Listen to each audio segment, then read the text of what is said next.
Yohanes Pembaptis merupakan sosok penting dalam agama Kristen dan Islam.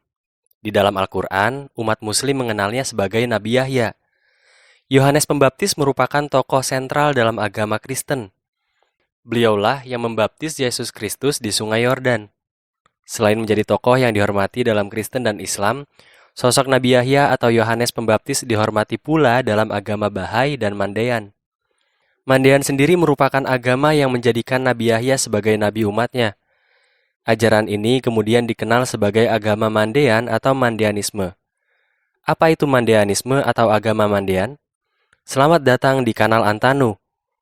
Di video kali ini, kita akan membahas agama Mandean atau Mandeanisme. Mandeanisme merupakan agama yang menjadikan Nabi Yahya sebagai sosok sentral dan umatnya. Mandean berasal dari kata manda atau mandai yang berarti pengetahuan.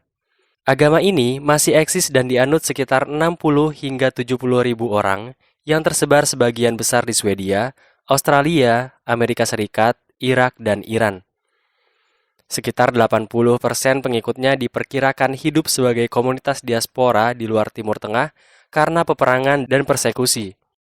Di Timur Tengah, para penganutnya dikenal sebagai Sabian. Dalam Al-Quran, kata Sabiun disebut beberapa kali, sejajar dengan kata Nasrani, Yahudi, dan Majusi, atau Zoroastrianisme.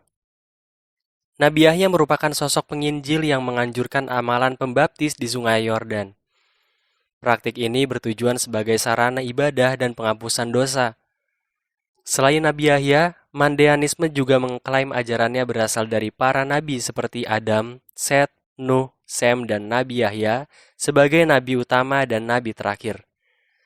Nabi lain yang diakui dalam Mandeanisme adalah Habil, Enos, dan Aram. Mandeanisme tidak mengakui Nabi Isa dan menganggap ajarannya merupakan bentuk penyimpangan dari ajaran Nabi Yahya. Mandeanisme juga tidak mengakui Nabi Musa, Nabi Ibrahim, dan Nabi Muhammad. Mandeanisme mempercayai satu Tuhan atau monoteisme.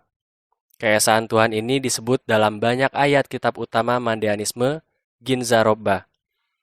Para penganut Mandeanisme dilarang menyembah berhala dan harus mengakui Tuhan yang esa yang disebut Hayy Robbi atau Tuhan Maha Hidup. Praktik pembaptisan merupakan praktik ritual yang diamalkan para penganut Mandean. Ibadah ini biasanya disebut masbuta. Sungai Efrat dan Sungai Tigris di Irak merupakan sungai penting bagi kaum Mandean untuk melakukan ritual pembaptisan. Pembaptisan tersebut dipercaya dapat mensucikan jiwa dan raga. Pembaptisan umumnya dilakukan pada hari Minggu dan 3 hari besar, yaitu pada saat kelahiran, perkawinan, dan hari raya. Para penganut Mandeanisme melakukan ibadah 3 kali sehari yang disebut sebagai brocho, yaitu pada waktu pagi atau subuh, siang atau zuhur, dan sore atau maghrib.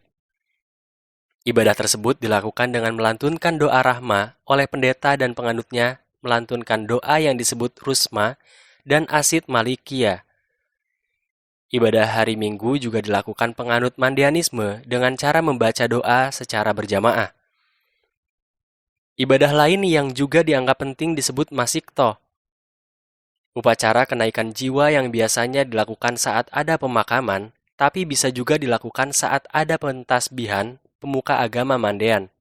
Pemuka agama atau Ganzifri harus memakan makanan yang mereka siapkan sendiri dan tidak diperbolehkan makanan tersebut dipegang oleh orang awam.